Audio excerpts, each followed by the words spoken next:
same thing again? No. I've not finished. You've prepared for this one as well. I can see you've made notes and everything, yeah? Because this really matters to me.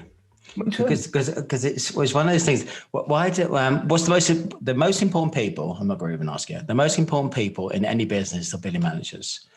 If you could fly in 10 billing managers to any business, they will do better than they've ever done before. If you can learn how to grow billing managers, then you will do better. The problem is, people who see billing managers is, I had to give this guy time. I have to and say, well, you've got 4 people, but that's 4 hours a month gone. That's half a day gone.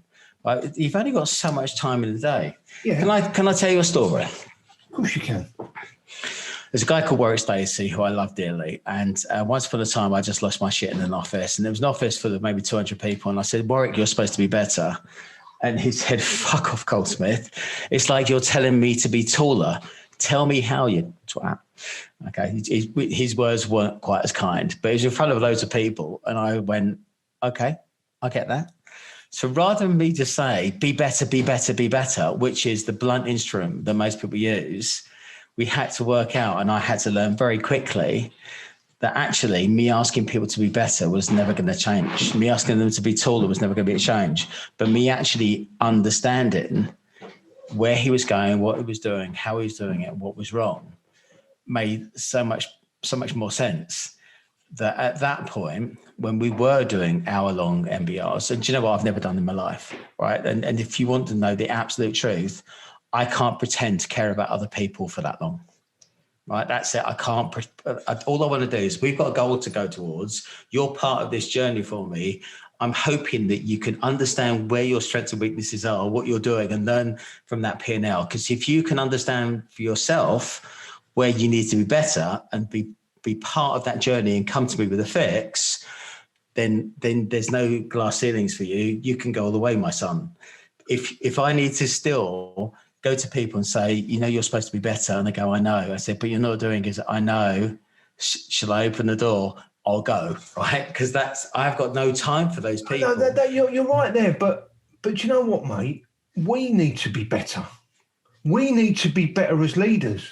We need to be able to get under the skin of things quickly. We need to be able to read ratios. We need to be able to understand people's external drivers. We're not social workers, right? You haven't got to pretend to care, but you have got a duty of care to make that person more productive and put an infrastructure together where that person is productive, or they're not. And for me, part of that construct is allowing that person some time with us on a monthly basis. The whole world these days are talking about how to get people most engaged. So you give them a clear definition of where you want them to go, clear goals, stated ambitions, and what's expected, minimum levels of expected performance, the non-negotiables. And then you say, how you get there is kind of up to you, but you still want me to give you a cuddle once a month. Not a cuddle. It's not a cuddle. It's not a cuddle. It's not a cuddle. It's an opportunity. It's a forum. It's not a cuddle. I don't sit there going, so tell me, how's your next door neighbour's cat? Couldn't give a toss how your cat is. Right? Probably a lovely cat. I've got nothing against cats. By the way, other animals are available. Right? Yeah, but okay, but I struggle with it. So if you've got a business of 10 people and you're losing 10 hours a month doing stuff like this, usually 5. It's 5. It's not 10. It's 5 because it's half. And I think it's bad. If the best people I've always had work for me, the people who have actually really taken this on, and if we want organisations where autonomy goes to the people who are driving the business forward, yeah. I think don't give them the crutch. Don't give them the MBR. Ask people to come to you and ask for help when they want it. And if they do want that moment, you just say, okay, we've got 10 minutes. What things do you want to talk about? Because there's a couple that I would like to talk about. You've got 4 minutes left. Make your point so we can get to the end. Right? And I would be really disciplined about it. Yeah, but my argument against that is you have a queue of people going around outside the Clackham. Right? You have a queue of people going around down the alley by Liberty's down the back there. And so therefore what you're doing is you're not making the best use of your time, because you do then run the risk of becoming that social worker because you haven't got a definitive time to discuss this, and then let's go and get on with it. I'm going to argue and say it worked pretty well. Listen, I'm going to argue and say there's only one Gary Goldsmith. Okay, let's leave it at that.